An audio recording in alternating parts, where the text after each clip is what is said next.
ang Senado at Kamara kung dapat bang ibalik ang 45 billion pesos sa tinapya sa pondo ng Department of Public Works and Highways para sa mga infrastructure projects. Dahil dyan, sabi ni Senate Finance Committee Chairman Win Gatchalian, postpone muna yung BICAM today para ma-resolve itong issue with the House and also with DPWH. Well, we can call it deadlock, no, on that aspect, no? Pero naghahanap tayo ng solusyon. babala ng DPWH kapag hindi ito naibalik, kukulangin ang pondo ng mga proyekto at may ilan na hindi maipapatupad. Pero mariing sagot ng mga senador, wala silang ginawang mali. Ayon kay Gatchalian, ang basehan ng Senado ay ang mismong computation ng DPWH. Yan. Yan ang nga ba sinasabi ko eh. Yan, ito na. Tungkol sa overpricing ng construction materials. Hindi kami nagkamali dahil naggaling ho sa kanila yung computation. Iyon na nga. Kasi ganito yan, mga kababayan ko. Ito namang si DPWH, nag-compute. Oo. Na kayang tapyasan yan ng hanggang 50%, 25%. Una naman, nyangay garod. Ano na, nangyari? Di siyempre, inisip ng mga senador, di ba? O ayun, mga kababayan ko, sabi nyo pwedeng tapyasan, bakit nyo pinababalik ngayon? Hindi rin nila maintindihan. Ito na mga kababayan ko, hindi nila in-anticipate na ang presyo ng materyales ay tumataas. Di ba? Hindi nila ina-anticipate yun. Mga kababayan ko, yung presyo ng bakal, simento, graba, lahat po ng materyales sa construction, mayat mayayan tumataas. Diba? May inflation. Totoo. Hindi lang po pagkain o pangunahing pangangailangan yung may inflation. Kung hindi po pati ho yung mga materyales. Minsan, engot-engot din kasi si Vince. Salita-salita ng ganun, meron lang mayabang, meron lang silang masabi, ayan, mapapahiya na naman si Pangulo rito. Alam nyo, minsan talaga yung mga tauhan na nagpapahamak sa boss. Oo. Kahit anong husay, galing ng boss, kung yung mga tauhan mo, palpak, ay nako, yot ni Nana. Diba? Nagimas ti sumimpangol ditoy, sumimpangol dita. Diba? Mahina sa procurement. Yan, si Dison. Hindi nga yan na nga Diba? Diba? Kaya nga mga kickbacks, tumataas din. Ayan na. Yan talagang iisipin. Supply and demands ng yan. Tumataas po yan. Hindi yata nila in-anticipate na ganun yun. Kung ako lang ho mga kababayan, maniwala kayo sa akin Tanggalin nyo na yung 70%, iwan nyo 30% Oo, kasi sasabihin ko, eto po mga kababayan, ganito, pakinggan nyo ako. Sabihin ko kay Manong Bongbong, Manong, magpagawa ka na ng mabilisan na ordinansya o executive order na pwede ba, bilang ako yung namumuno, pakinggan nyo ho ako bilang ako yung namumuno sa DPWH, para makatipid po tayo, ako na po yung magsusupply, tayo, gobyerno, ang magsusupply ng materyales nila. Kung baga sa mga kababayan ang kanila na lang pong gagawin, ay yung pong labor na lang. Ngayon, labor na lang kung talagang walang makuha. Nakukuha niyo po ba ako? Nakukuha niyo ako? Nakukuha niyo ako?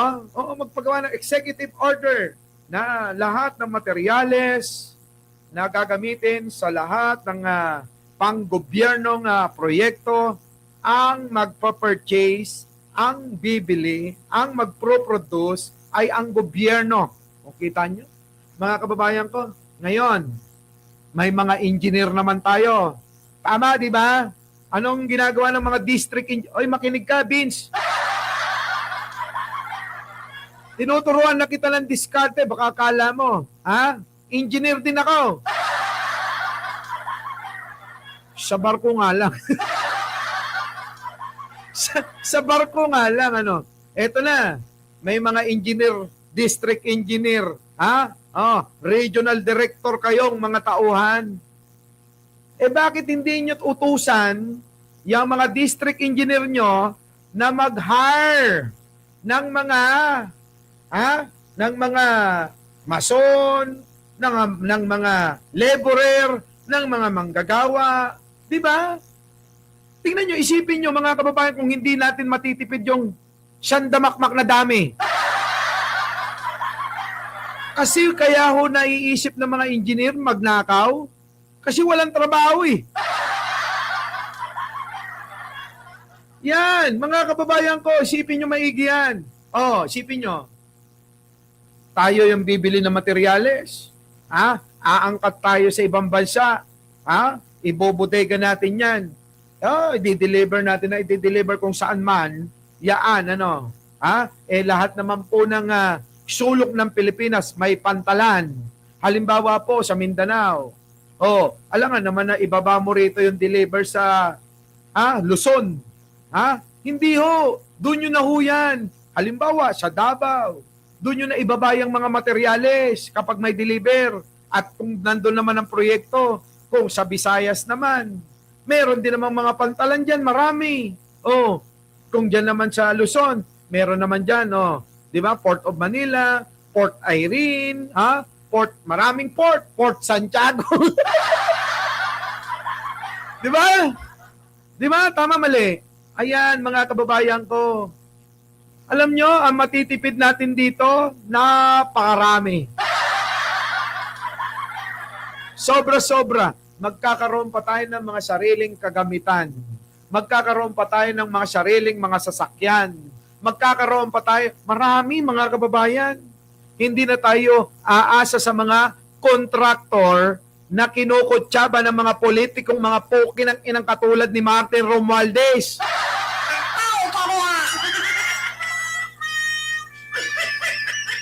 Diba? Tama mali. Port Bonifacio. Yan. Plastic. Alam nyo mga kababayan, common sense lang lahat yan. Opo. Common sense lang. Paganahin ang isipan. Kung gusto talaga, may paraan.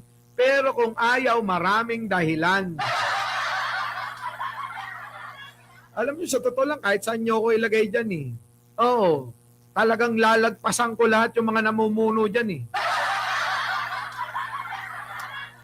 Mga kababayan ko. Ay nako, ewan ko na lang. Oy, Vince, kunin mo kaya akong advisor kaysa ang sinasama mo si Magalong. Si Magalong walang ginawa yun kundi magreklamo ng magreklamo. Sama mo pa ng sama. Diba? Yan ang problema. Ayaw ko. Diba no? Diba? Di, mga kababayan ko, sa totoo lang, pwedeng gawin. Lalo na ikaw na presidente eh. Diba? Mr. President, sabihin mo si Benz. Pag ako nainis, mga kababayan, tatakbo kong presidente. Di ba, no? Tapos gagawin kong ES President Bongbong Marcos. Grabe. Yan. Ito na. Ayoko. Kasi gusto ko president talaga eh. Ito na. Ano bang problema nyo? Sherwin Gatchalian. Pumunta pa dito ang mga representatives ng DPWH para makipag-coordinate sa amin. No? Kaya, kampante kape na yung application namin ay naaayon sa dokumento na ibinigay sa amin ng DPWH. Ayan na nga. Siyempre, ito namang mga tulad ni Sherwin Gatchalian na senador, siyempre, ibabase naman doon sa mga dokumentong pinapasa nila.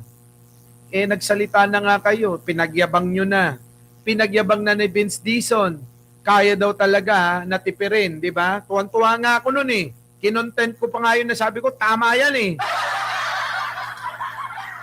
Ang ending, mga kababayan, oo, mukhang namali rin si Vince Dizon, ano? Pero kaya yan talaga. Maniwala kayo, kaya yan.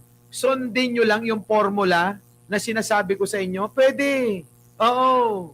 Ang gobyerno na yung mamimili, ang gobyerno na yung mag-susupply ng mga materyales sa mga pang government project na mga ano diyan, na mga big project ng gobyerno. Nako mga kababayan ko, yari na. 'Di ba? Yari na talaga. Oo. Tapos 'yan. Oo. Ito na. So yan mga kababayan ko, no? Oo, nagkakagulo ang problema kung ano na mangyayari.